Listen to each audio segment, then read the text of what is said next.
Hello. Today I'd like to demonstrate how to use Microsoft Excel to create a grow and degree day calculator.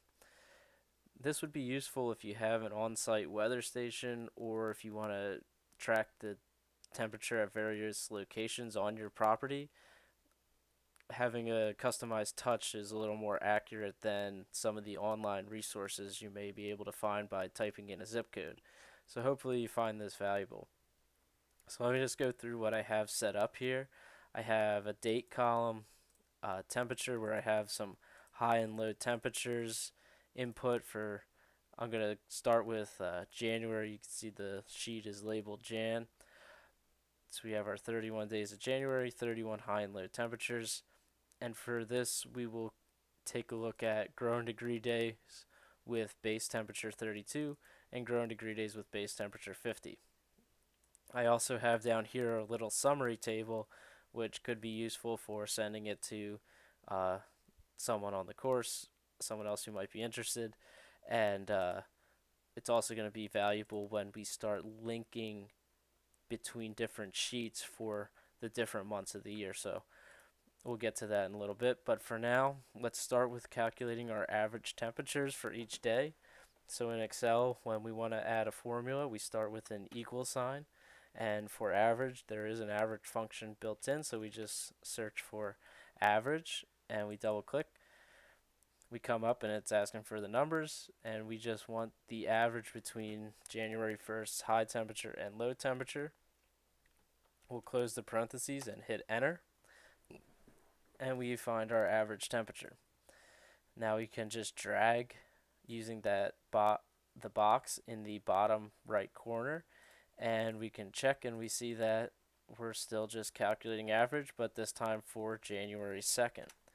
And we drag this all the way down to the 31st, and now we have an average temperature for each day of January.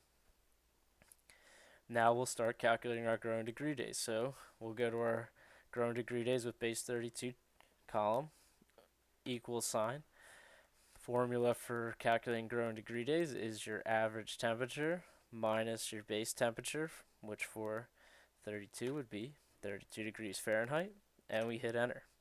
And we're returned with 2.5 growing degree days for January 1st.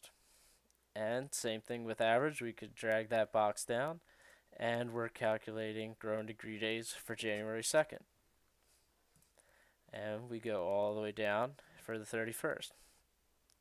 Now you'll notice there's an issue with this method. We do not count growing degree days that go negative.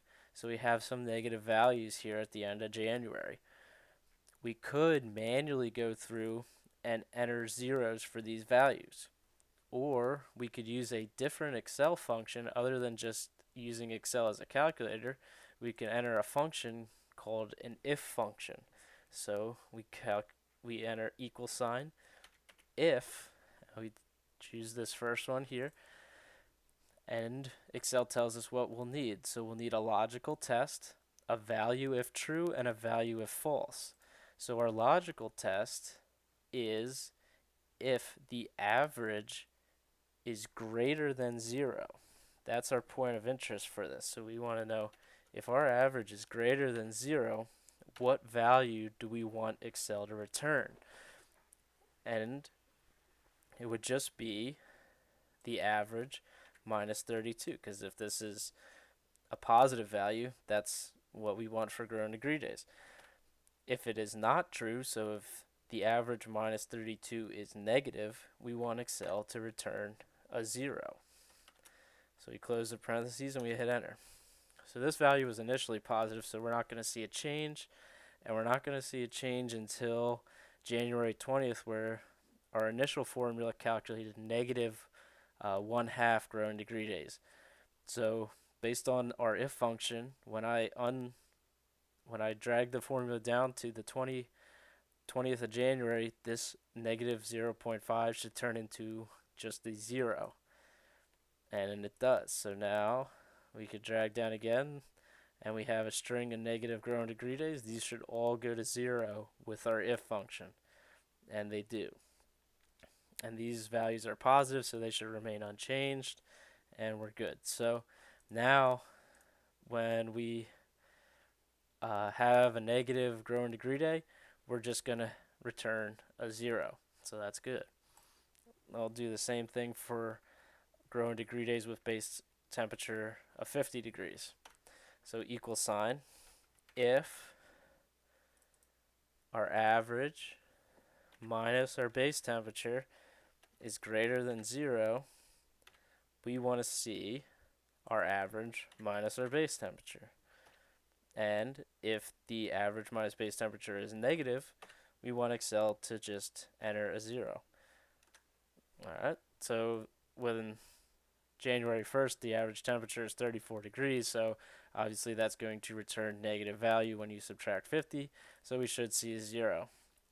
We won't see too many growing degree days with base temperature of 50 in January, so as we expect, we just have a few days where we recorded any growing degree day 50s.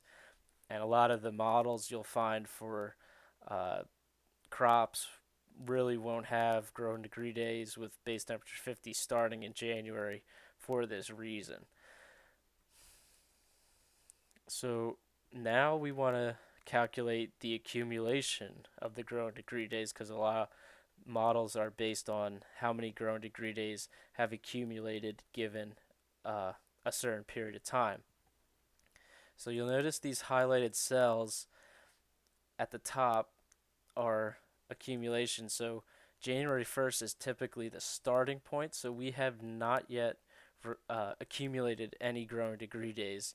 So that value is just going to be a 0 for January. So when we calculate the accumulation on January 1st, it will equal the 2.5 plus the 0. And this is going to become important when we add some months to this Excel. So we enter, and obviously our accumulation on January 1st will just be however many growing degree days occurred on the 1st. And we can drag that formula down and check and see that our accumulation on January 2nd will be the growing degree days from January 2nd plus the number of growing degree days that have accumulated by the 1st. We can hit enter, and we will drag it down again, and we see that we are continuing to follow that pattern of adding the days, growing degree days, to the previous accumulation. And we drag that all the way down to the 31st, and we see how many growing degree days with base temperature 32 have accumulated in January. Do the same thing for base temperature 50. 0 plus previous accumulation, 0. We get down and we accumulate our first growing degree days on January 6th. Drag down again. January 7, we get 9 growing degree days, and we bring it all the way down to the 31st for a total of 11.5 growing degree days with base temperature 50 in the month of January. Now we get to our summary table. So for the monthly total, we're just going to sum the daily values for each growing degree day with base temperature 32 and base temperature 50. So you just equal sign sum, highlight the range that you want to add, close the parentheses, and for the month of January, it's going to equal January's accumulation, so these numbers should be the same. We'll do the same thing for base temperature 50, equal sign sum, highlight the range, and again, the monthly total for January should equal the accumulation for January. And this year to date will just be equal to the last value in the accumulation column for base temperature 32. Same deal for base temperature 50. So now we have a little summary table and some formulas throughout this. So the only inputs for this document are the high and low temperatures that you would get from your on-site weather station or temperatures on your property. So now what we're going to do is we're going to add a sheet for February. So the formulas that we entered here will carry over if we go to the January sheet, right click, move or copy. We're going to click move to the end, click create a copy, and click OK. So now it copied that sheet. So now we're looking, this is the first one we did. We're looking at January 2, and we're going to rename January 2 to February. And then I'm going to copy, you could copy either one because at this point they're both identical. So I'm going to just copy February, move or copy, move to the end, create a copy, okay. Now we got February 2, which will become March. And let's add 2 more. So we'll go to, we'll just keep copying as we go. So move or copy, move to the end, create a copy, okay. March, now we got April, enter, move or copy, move to the end, create a copy, okay, April. Now we got May. So now we have 5 identical sheets with all the formulas embedded. So I'm going to go to the February sheet. I'm in the February sheet, and I'm going to delete the data from January. And look at, so these are all error messages essentially, but if you look in the formula tab, you're going to see that the formulas are still there. However, since there's no values to enter into these formulas, Excel's saying, yeah, there's an error, we need some data. So I'm going to go into a previous sheet I've had, and I'm going to pull in some information for each of these months that we added. So I'm going to add some stuff for February, March, April, and May.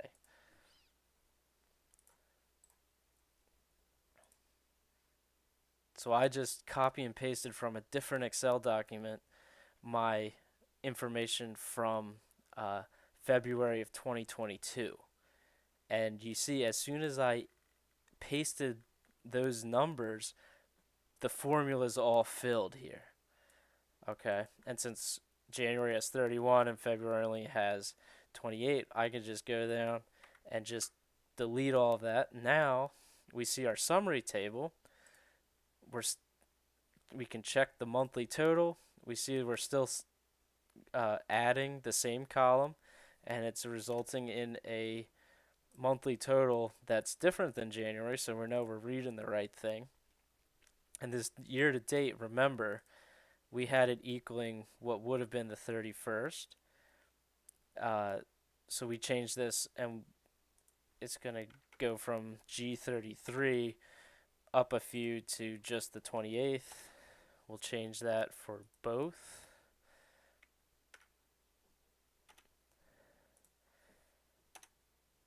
Okay. Now we'll go to March, and we're going to change the same thing. So we'll delete January, and we'll add some values for March.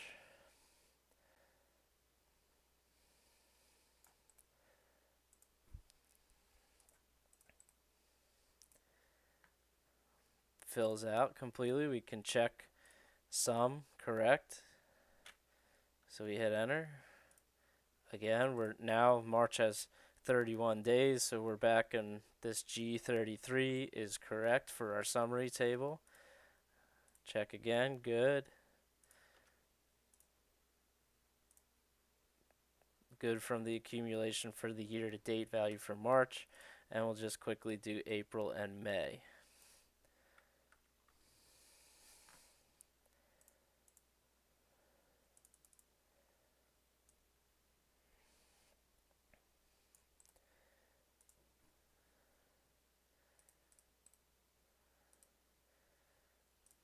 So April has 30 days, so we can delete this last column.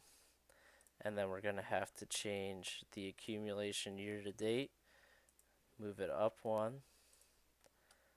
Okay, so that's good. And we could check the sum. And last, we'll do our May sheet.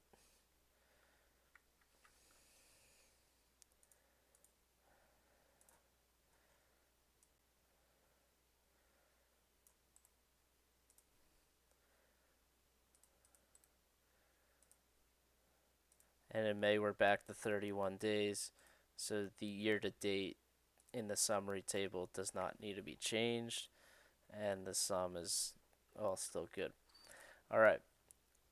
So let's go back to January. Remember these accumulation highlighted yellow cells. For January, there's 0 because we're starting our calculator on January 1st. So February, this accumulation is no longer 0. So we'll go to the accumulation for growing degree day 32, and I'm going to hit an equal sign. Now I'm going to go back to the January sheet, and you notice these down here, these are both highlighted. This is where the summary table becomes useful. I'm going to go to the year to date for January growing degree day base temperature 32, and I'm going to click on the 210 for 32. And once you see that dashed line circling it, I'm going to hit enter. And Excel takes us back to our February sheet.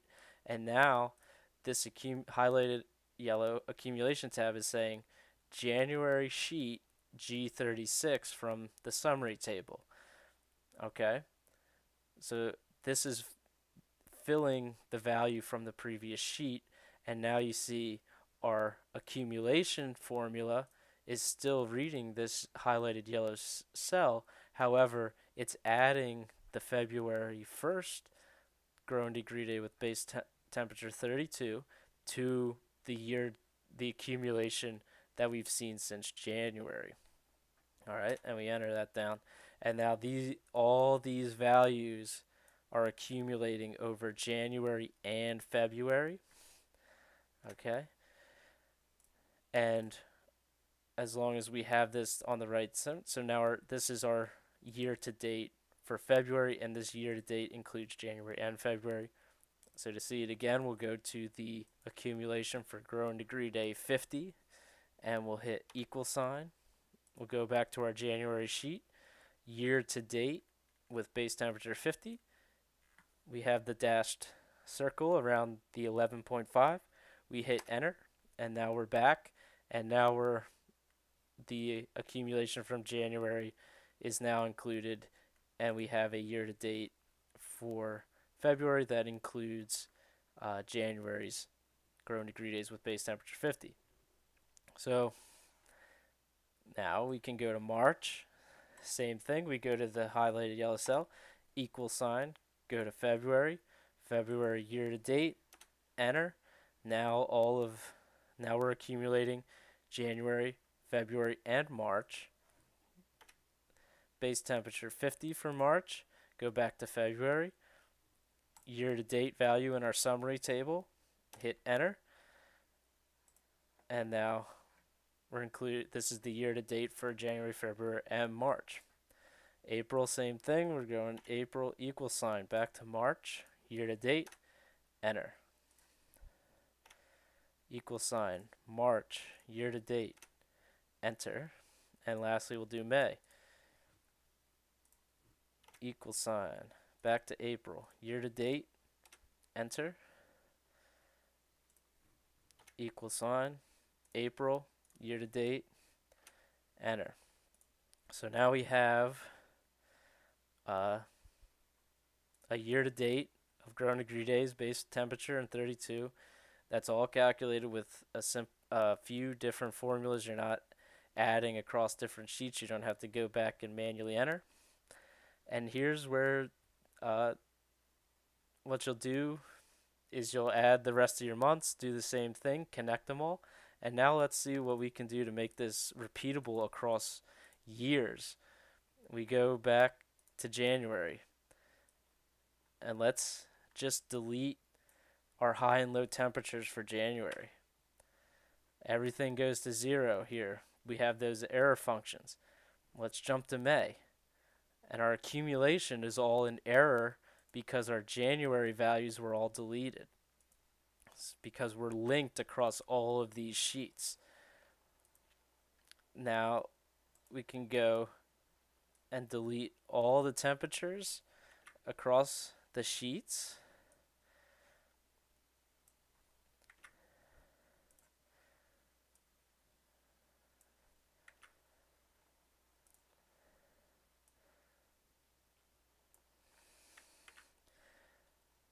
And now the whole calculator that we made is all in error because there's no source data, right?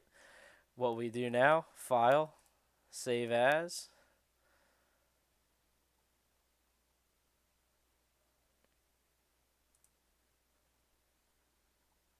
Let's put this on the desktop for now. We'll just save this as a template.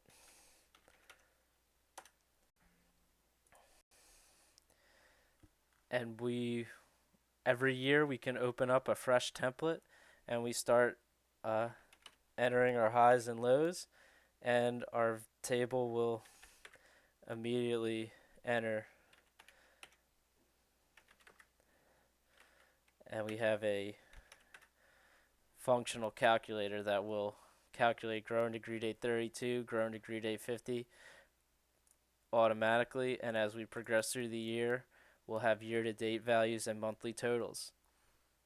I hope this was useful, and if you have any questions, please feel free to reach out to me on YouTube or on my Twitter account. Thank you and have a good day.